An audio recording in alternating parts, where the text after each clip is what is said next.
Morning, everyone, once again. Good morning. Okay, so welcome everyone to today's exciting podcast tagged Diversifying Your Portfolio, the Role of Commodities. I'm Oladipo Olufunke Oluwaseun, and I'm thrilled to have you join us for this insightful discussion on how commodities can play a crucial role in diversifying and strengthening your investment portfolios. We shall examine the benefits of including commodities in your portfolio, the different ways to invest them, and how they can help mitigate the risks that comes with investment. Today, we're privileged to have three distinguished panelists who bring a wealth of knowledge and experience to our conversation. The first with me, and in no particular order, really, we have Dr. Abimbola Osochukwu. Dr. Abimbola is a multifaceted expert with an impressive resume. He's a director of Assetium Capital Management Limited and also the managing partner of Valcon Business Services. She's an esteemed trainer certified by both the Learning and Performance Institute and the International Finance Corporation IFC. Dr. Osochukwu is also a certified business development service provider accredited by SMIDAN. Academic credentials are equally remarkable. She holds a doctor in business administration from the prestigious SBS, Swiss Business School in Zurich, Switzerland. In addition to her professional and academic accolades, she serves as an adjunct faculty member of the Enterprise Development Center, Pan Atlantic University in Nigeria, and the Chinese Europe International Business School in Shanghai, China. She is a guest lecturer at the Lagos Business School pre-MBA program. Dr. Osotuku is also a qualified pattern accountant and banker with executive education from Harvard Business School and IESE Business School in Spain. You agree with me that that's a lot. Welcome, Doctor. Welcome. Um, joining her will joining her will be Mr. Kunle Awoluyi, the Chief Executive Officer of Assetium Capital Management Limited. Mr. Awoluyi is making significant strides in the Nigerian commodity market and space. He draws on his extensive experience in finance and the agro-tech subsectors.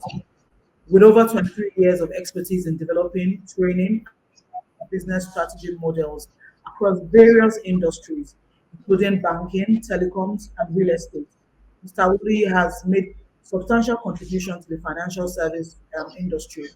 He's an alumnus of the School of Business, sorry, the London School of Business and Finance, and Lagos Business School and Atlantic University, and the Nanyang Business School in Singapore. Welcome, Mr. Woody. Lastly, and Thank you certainly very not the much. least, we Yeah. have Afifa Aise Lawal. I hope I pronounced that properly. You tried. She's a seasoned professional with a career spanning over 15 years, characterized by diverse experience across banking, operations, customer service, project management, marketing, and of course, agribusiness. Latifa is currently working as a manager at NISAL.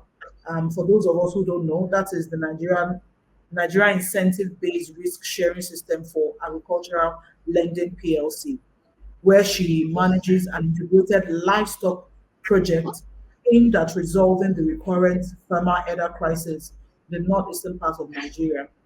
In addition, she offers advisory services as an agri-business specialist, providing invaluable insight and guidance to various players across the agricultural value chain. Latifa is also deeply committed to social causes. He serves as a trustee on the board of CASAF, an NGO dedicated to supporting orphans, displaced children, underprivileged children, women in Nigeria in general. Furthermore, she's an advisory board member of I Train Africa, an NGO focused on empowering Nigerian youths. Latifa's passion for sharing her knowledge and expertise, especially in agribusiness, drives her to volunteer actively teaching women and youth in this field. Welcome, Latifa. Welcome all of our Thank you. panelists. And of course, welcome you, our esteemed guests. We are truly going to have an exciting and enlightening session today. Our panels will delve into the intricacies of commodity investment. They will share their valuable insights and help us understand how these assets can enhance our portfolios. So, without further ado, let's dive into today's topic. All right, so let's get started. Once again, just to refresh our minds, the topic is diversifying your portfolio, the role of commodities. I'll start with Dr. Bimbo.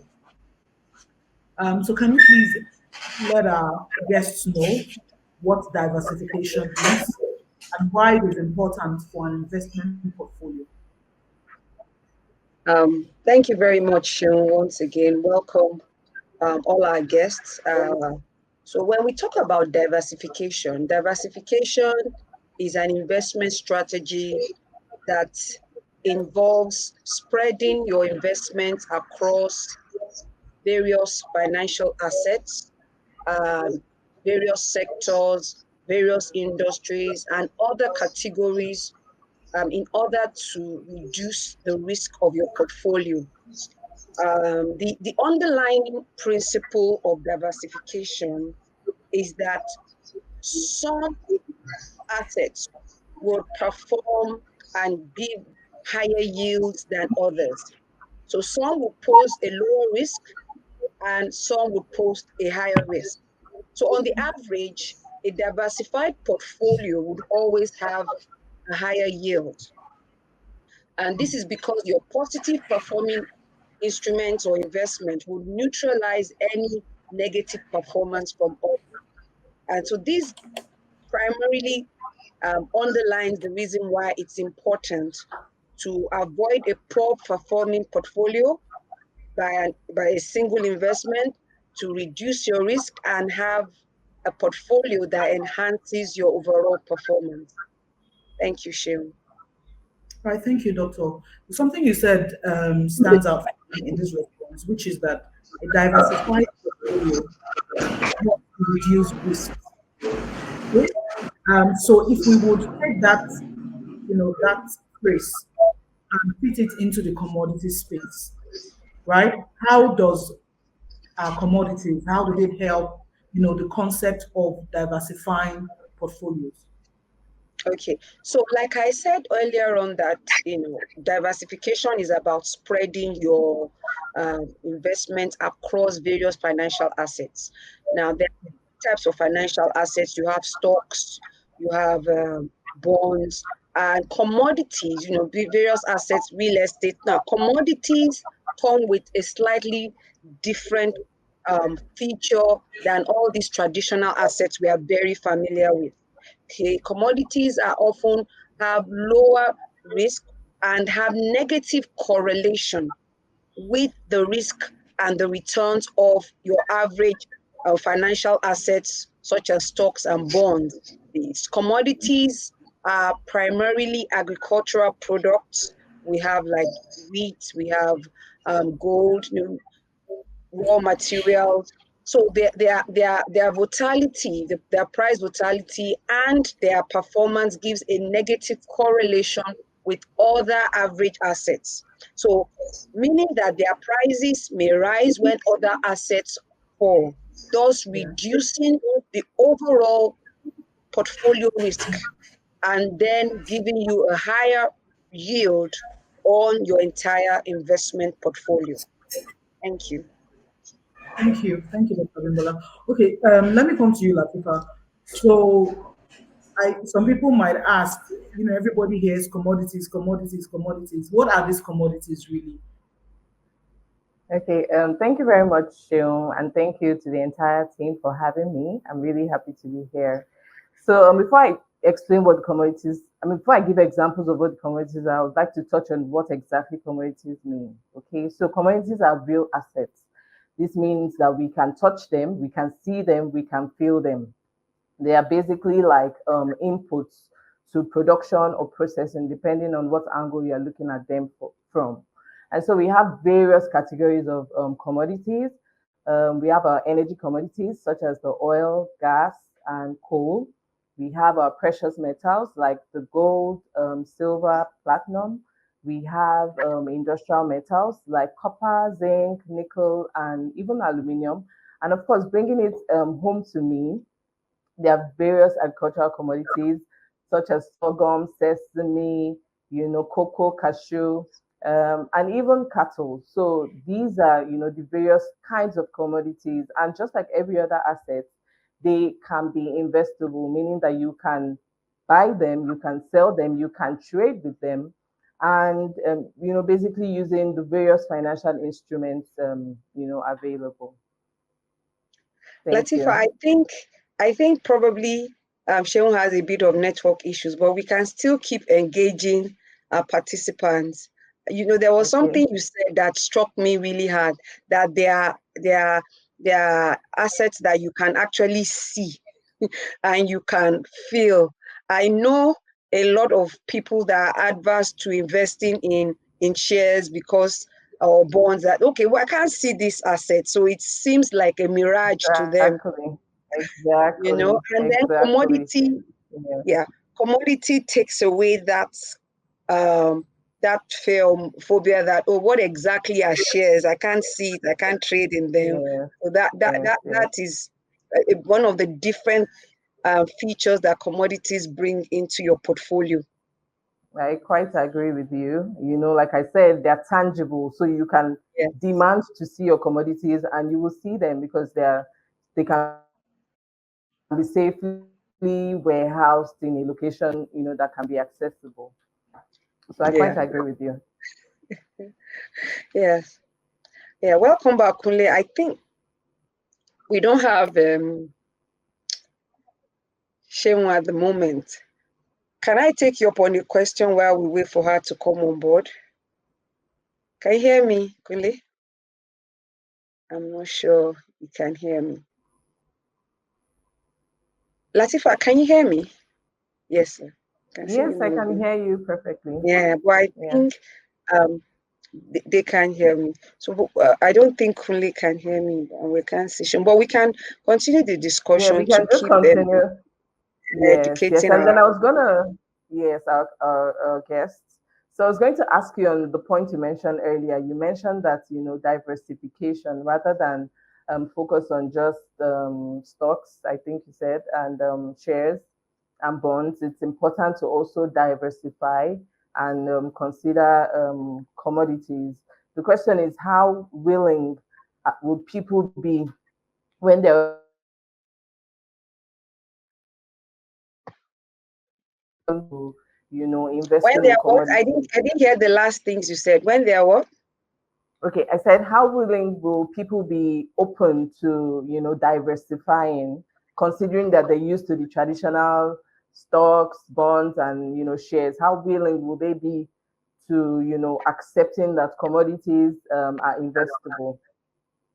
Okay. So first of all, having a diversified portfolio cuts across different kind of diversification. So commodities is asset diversification. We also have geographical diversification. For example, if I decide to um, invest in real estate, I can also decide to diversify not only in Lagos, invest not only in Lagos. I can have some real estate also in probably Port Harcourt, Abuja, or in Kano. I can diversify against across sectors. Now, when we talk of commodities, commodities are there for you to see. Not only that, they are also what people use on a daily basis. So, like Exactly. commodities, which Essentials focus on, which is primary products, which are agricultural products, people must eat. People for There's a agricultural demand. products, yeah. So the people must eat, and there would also be the need for exports. So commodities are here to stay. If there's anything we must have, it is to have food to eat. So commodities have, okay, Shemun is back, have that peculiar feature that are always enduring. So having that diversified portfolio ensures that. You have whatever the case may be, you have what would always give you a negative correlation with other assets in your portfolio. Thank you very And much. I just think to add to what you've said, these commodities serve as raw materials, meaning that they would always be in demand. So there's no question about them being needed. They will always be in demand because they're like the raw materials that various industries require to operate. Sharon is back, so I guess we should pass the mic to her. yeah. Thank you very much. Thank you, Dr. Antifa. Thank you for filling in. You know, when technology decides to take you. Okay. So let me just I got a whiff of the last things you said. The fact that in Tifa answering that questions on types of commodities we have, you also mentioned that we would always have commodities. There will always be a broad range of commodities Right. available, and and their availability means that you will have something to balance out your portfolio if you invest or if you include them in your portfolio wisely. All right. I think so I was going to direct this next question to Mr. Kunle, but then notwithstanding, I don't know how much you've delved into the benefits of commodities. So, Tifa, please, can you just do a little recap of the kinds of commodities you made mention of? Okay. Okay, so just like I mentioned earlier, there are various kinds of commodities classified into various categories. The first to be the energy commodities, and we're looking at things like the oil, gas, and coal. Yes. We have our precious metals like gold, silver, and Yeah. platinum. And then we have our industrial metals like the zinc, aluminum, nickel, and copper. And then of course bringing it home to me because I'm in the Yeah. agricultural space. We have agricultural commodities, and Yeah. there are a ton of them. We have ginger, sorghum, soybean, coffee, cocoa, cashew, a lot of them, even cattle. So these are various commodities that we have, and just like I mentioned earlier, Yes. these commodities they serve as raw materials, okay, for our industries. Okay, so there will always be demand for commodities, and also they are investable just like any other assets, which means that they can be bought, they can be sold, they can be traded using various financial instruments. Thank you. Thank you very much. All right, Mr. Kule. So I was going to ask you, Tifa has mentioned the types of commodities that we have. She's even delved into the importance of some of them. But I want you to discuss this in depth. The benefits, the primary benefits of these commodities, that we speak to.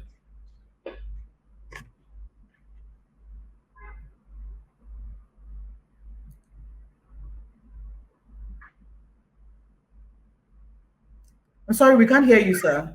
Okay. Okay. Not a problem. We'll just go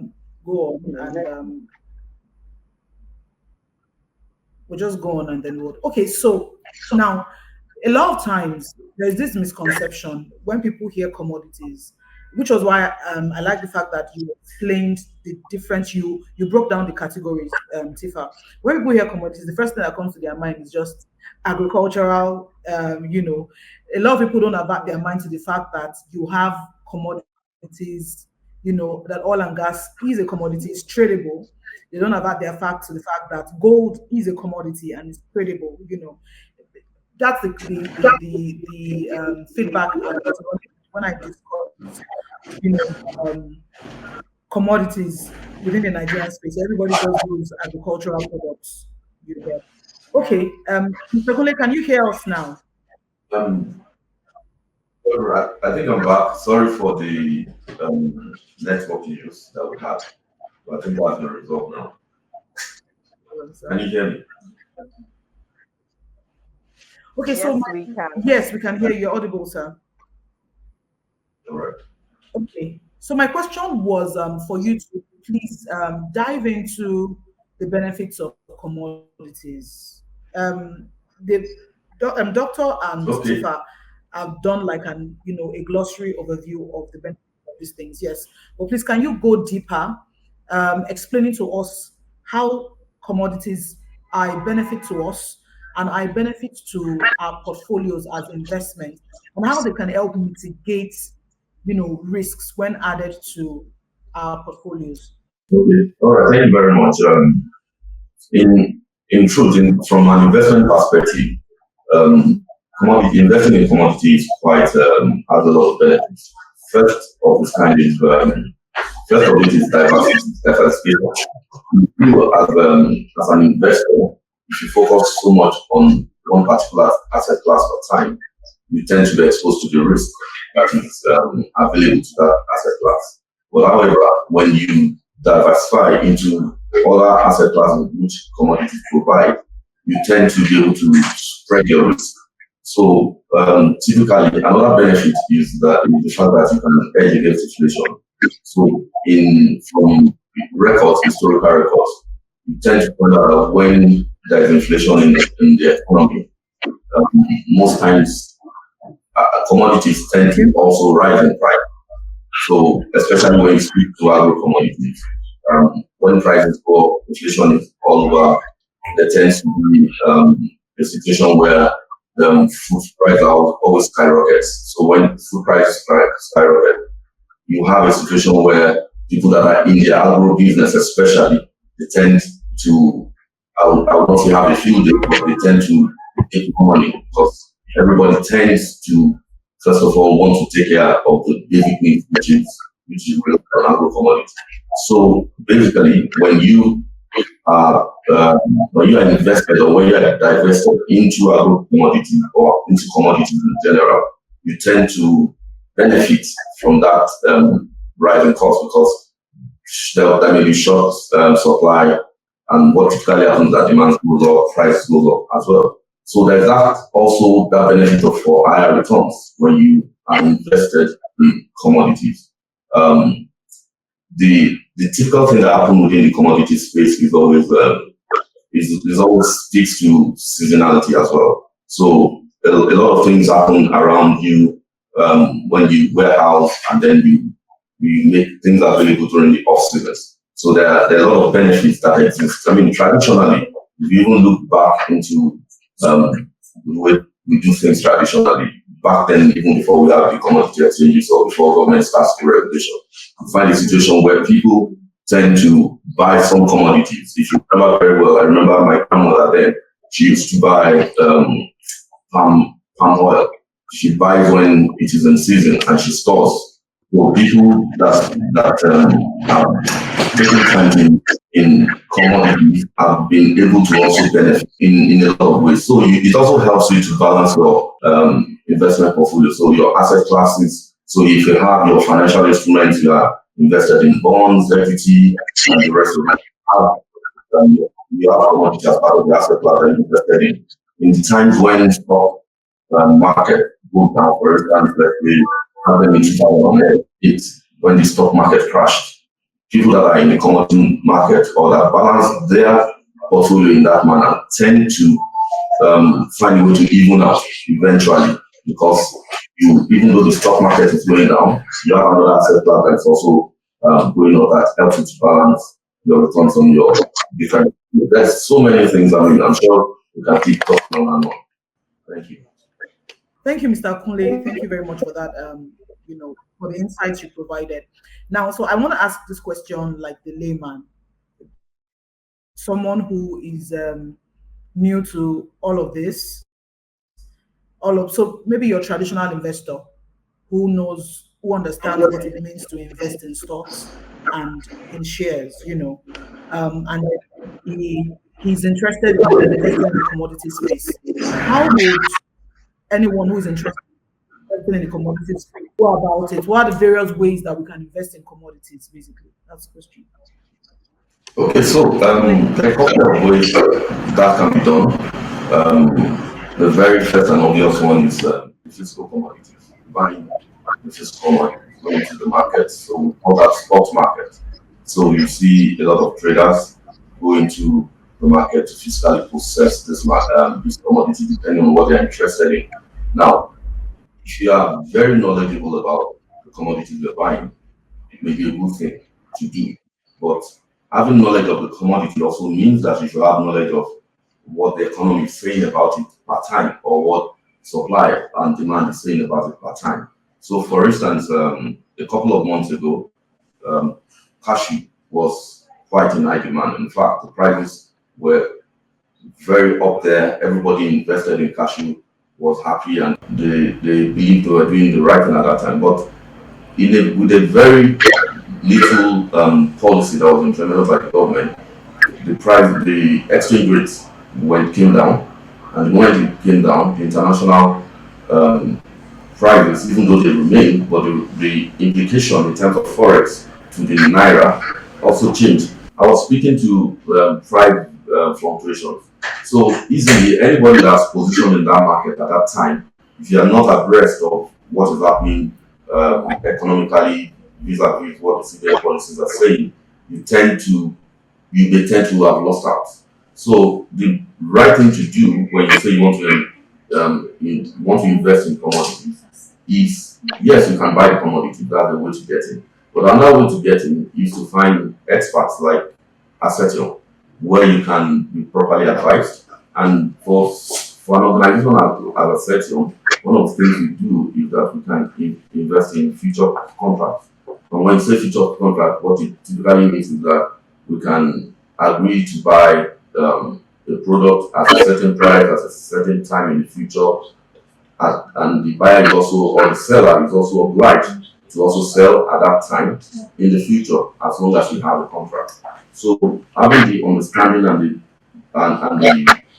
the history, and we understand the dynamics of how a particular commodity moves on the market, it helps us to position price wise and be able to enter into that market at that time. Another way to do is to use the exchange traded funds, which is where you trade on any of the exchanges, but using your funds to buy a particular commodity, tracking the indices and everything that happens on that particular commodity. There are different ways to go into the commodity space. Trust me. Okay. All right then. I think that works better. Um, so what I heard you say is for anyone to, having explained the different ways we can invest in commodities, and for anyone to do that, they need a little bit of understanding of the dynamics, the market dynamics basically to invest so that they will not be burnt, right? Um, so can you share, this is still directed at you, Mr. Kule.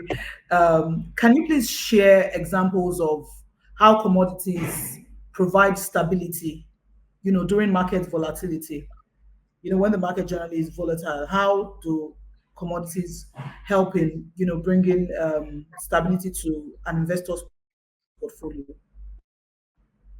And I mean practically now, I know Dr. Bimbo had explained Yeah, a little thank bit you. of it, Yes. using practical physical commodities.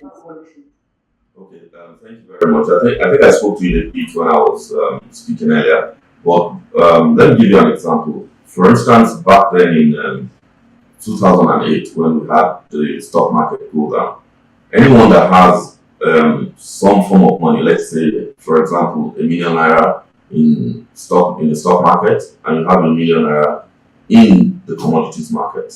Now, what naturally happened back then, I think the stock market lost about 50 to 70% for some stock. I think that's higher than 90% of the value of those stock, of those stock themselves, the shares. So if you've lost that much, one thing that is sure in during economic downturn is always that the value of commodities go up. Right now, in the last couple of months, the global economy has been in and out of recession.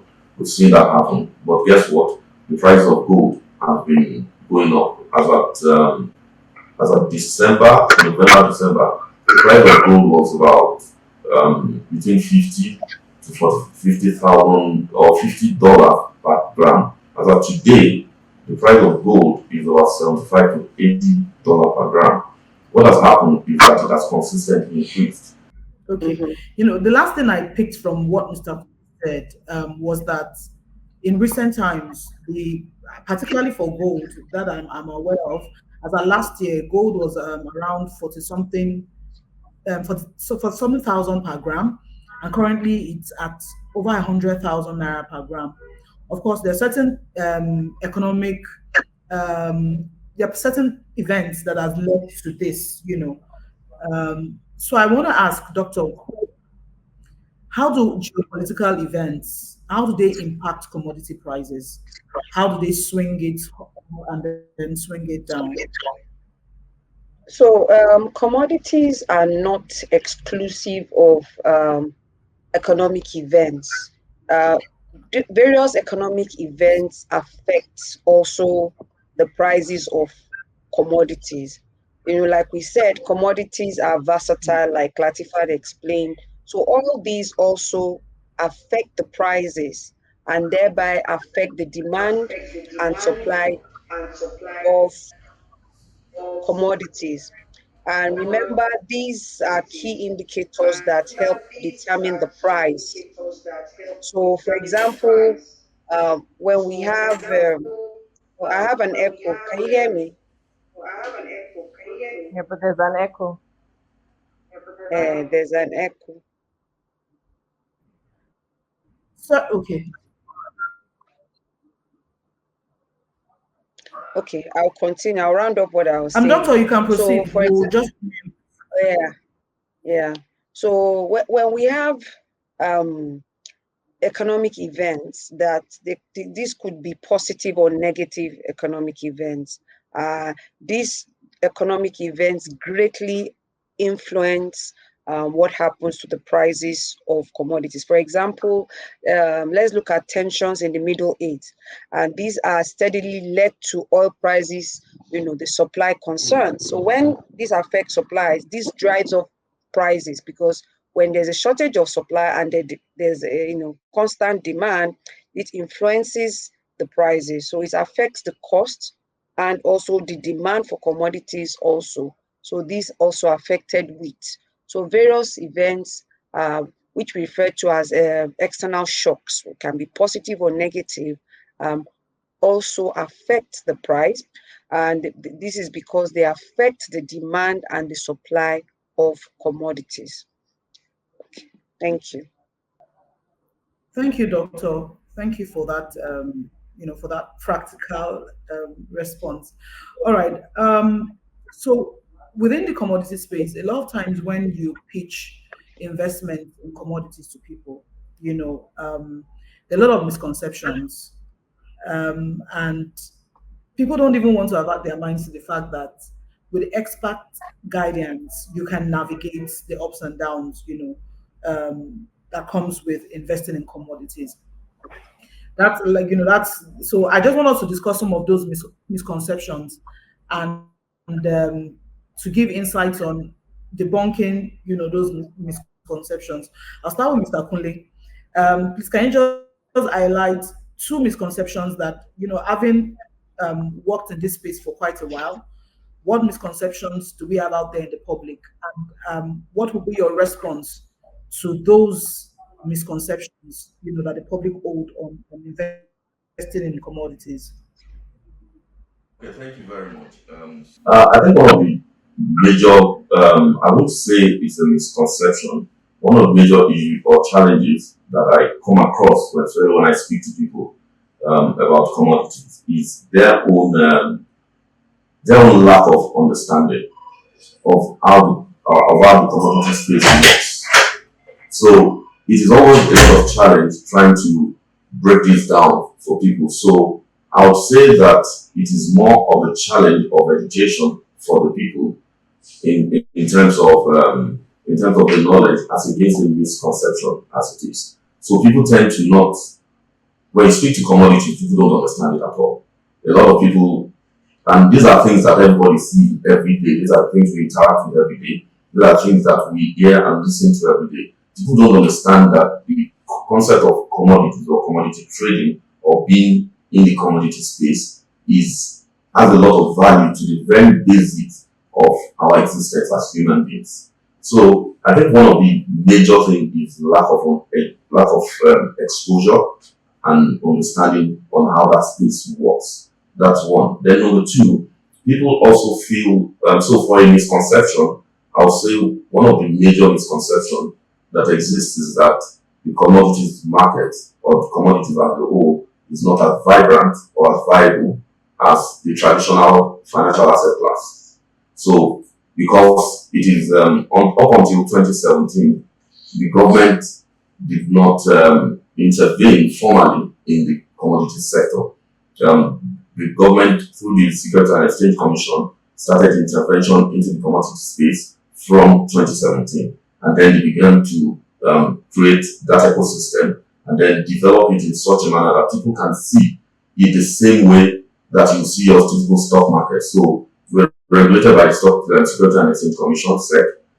We also there are also different exchanges. Just like you have your stock exchange, so you have a lot of exchanges with which we also part of, and then we work with. So those are, just to mention a few, those are some of the major concerns within the space that I'll speak to. Thank you very much. Thank you very much, sir, for that expose.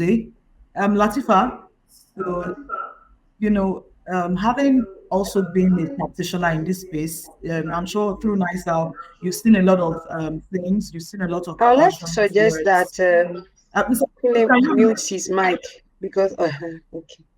Okay, thank you, Bob. Okay, you've seen a lot of what mindsets, you know, mindsets people have towards commodity and the traditional way of doing it as against, what government is trying to do right now in the commodity space. So can you help share one or two things you've seen along the line and what you think are the responses, we as participants within this space should have to people in that regard? Okay, thank you very much, Sharon. So first of all, in the agri space particularly, a lot of potential investors are of the opinion that investing in commodities are very high risk, and I beg to differ. I would say, all assets come with their various degrees of risks, and particularly commodities Yes. offer, diversification advantages. And just like Mr. Cole said, they can help you hedge against inflation because, as we know, more often than not, once inflation rises, the value of commodities rises. So while we can say that commodities can be volatile, we should also remember that they, offer the benefits and they can help us hedge against inflation. And secondly, I would say when you tell people come and invest in agricultural commodities, they start thinking, oh, do I have to, physically take ownership of these commodities? And the answer is no. As a matter of fact, you don't need to worry about, where to put the commodities. You don't need to worry about the warehousing, the logistics, transportation, or even security of the commodities. You can actually invest in commodities through some of the financial instruments that Mr. Kunle mentioned earlier. So these are two major, misconceptions I would say exist with people I have actually interacted with. Yeah. Thank you. Thank you very much for that. Okay, so I want to make this like the last or second to the last question, but I want all panelists to take turns in responding to this. Now, um, we are actively participants in this space. I want us to give practical examples, your own example of scenarios where you invested in commodities and it paid off at the end of the day, so that you know our guests will not look at us and say, what are these people saying? Please give us live testimonies. Thank you. I'll start with Dr. Abimbola and then Latifa and then Mr. Kunle can go ahead. Okay, so first of all, for me, investing in commodities, sorry, gave me peace of mind because I have a diversified portfolio. I especially, not that I'm happy there's inflation, but I saw an appreciation in the value of my portfolio as a result of price appreciation, and that for me gives a higher valuation for my portfolio, and uh, gives me also higher yield. So not only am I reducing the risk of my entire portfolio, I'm also seeing higher yields and returns on it. So for me personally, I would say peace of mind. Peace of mind when it's not that the stock market, there's a run on it and that, and then I can't sleep with two eyes closed at night. I I have peace of mind that not all my investments are in a particular um, financial form of assets. There are other ones. And for me, that has given me peace of mind. In fact, not only that, I've also, told a lot of my colleagues that, look, this is the way to go. Okay. Because of the negative correlation it has with other forms of financial assets. So that's my own personal testimony. I don't want to give Thank you figures very here so that YouTube will not break down. thank you. Thank you. So that so that I won't ask for a title. It's no problem, but it's glad to hear. It gladdens my heart to hear this. Um, Latifa, you want to share an experience? You can also name particular commodities, really. Okay, thank you for the opportunity to share. Okay, so I remember about 14 years ago when I joined the bank, GT Bank, someone told me about the stocks and shares and all of that. I was just new in the financial sector, and then I bought some. And I don't even know what I bought, but I know I had a portfolio, right? And then years down the line, I kept monitoring, and I realized that the value of the stocks I had were rapidly falling. And so I just abandoned them. So on joining Nursal, of course, I was exposed to the potentials in the agri sector, and I decided to try my luck, particularly with bull fattening. Okay, and it's been a pleasurable experience. I've earned about 25% ROI since I started investing it. Like on an average, so it's up and down, but on an average, I've earned a 25% ROI, and if I compare it to the value of my stocks, I see that this actually holds more water in terms of returns to me. So yeah, that's my quick story. Thank you. And the beauty of it is that as against your traditional stock, these things will always be in demand. The things that drive the commodity market will always be in demand. And so you will always get value. It's a continued thing. It's not Exactly. something that starts and stops. Thank you. Thank you, Latifa. Um, so, Mr. Kule, you want to share your personal experience and then we can round up. All right. Um, all right. Thank you very much. I smiled a lot when you started that conversation, and because I have a lot of stories to tell, I tell a lot of stories really being in this market. Let me start from where that first stopped. I bought some shares, 2007, 2008, and in 10 years plus, of course, I got rights to use and the likes of it in the bank. By the time I sold all those shares a couple of years ago, I got exactly the amount I invested when I bought them 12, 30 years before then. As far as it's land, they're out of value. As I speak to you today, as an organization, we are um, invested in ginger and turmeric. And I can tell you about today where we are in terms of positioning.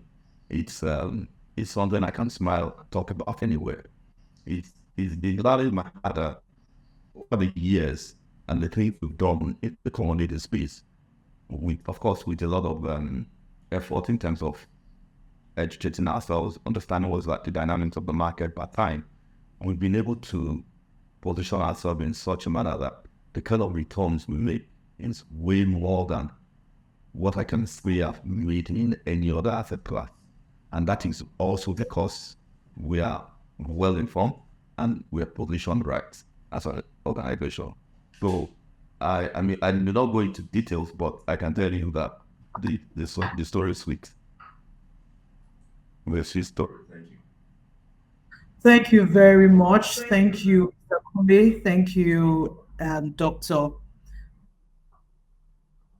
Thank you very much as well, Tifa. I don't know how best to express, how appreciative we are of the insights that you have shared with us today. So I just want to do a quick recap of everything that we've discussed, for those who probably joined the call late, you know. So we started with explaining, what it means to diversify your portfolio. We explained also the different kind of commodities that we have that are available that we can, invest in. Then we went on to explain what investments, the nature that commodity investment usually takes. And then we went on to speak to how geopolitical events, affect the trends and the pricing for commodities. We spoke to how commodities mitigate the risks you have, when you add commodity investment to your portfolio mix. And then lastly, we shared the sweet side, which is how we've cashed out on investing in commodities. Okay, so just to quickly wrap this up, I just want Mr. Kunle to speak to someone who's never invested, who doesn't even understand what investment means, and but the person is interested in putting in money to get greater returns. What will you say to that person who is on this call and who is open to the idea of making returns on whatever it is as a beginner? Okay, so the first thing I'll say is educate yourself. Get as much information about commodity space and market as much as you can. And then I'll say start small. Don't put a lot in at first. Try to starting small, so it's part of the education. You learn and then you grow. Another thing is also you can also reach out to Assetium Capital Management Limited. We're experts in this. We've done this for a while, and we also advise on how to invest in the commodity market and then from the time. Thank you very much. Thank you, sir. So you've heard it all. You're interested in, investing. Start small, but educate yourself as well, and most importantly,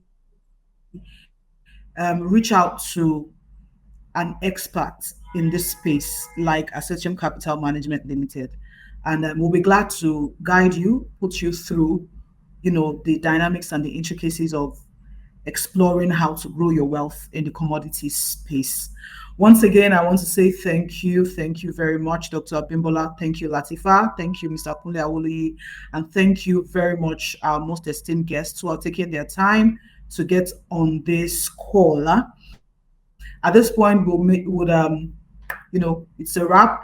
And then we look forward to having you on our next session, which we are very confident will be more enlightening, more eye-opening for everyone that will join on the call. And then when you join that next call, please bring someone along with you. When good things happen to you, you sure want to tell others around you about it. Until we see another time, bye everyone, and thank you once again. Bye-bye. Thank you, everyone.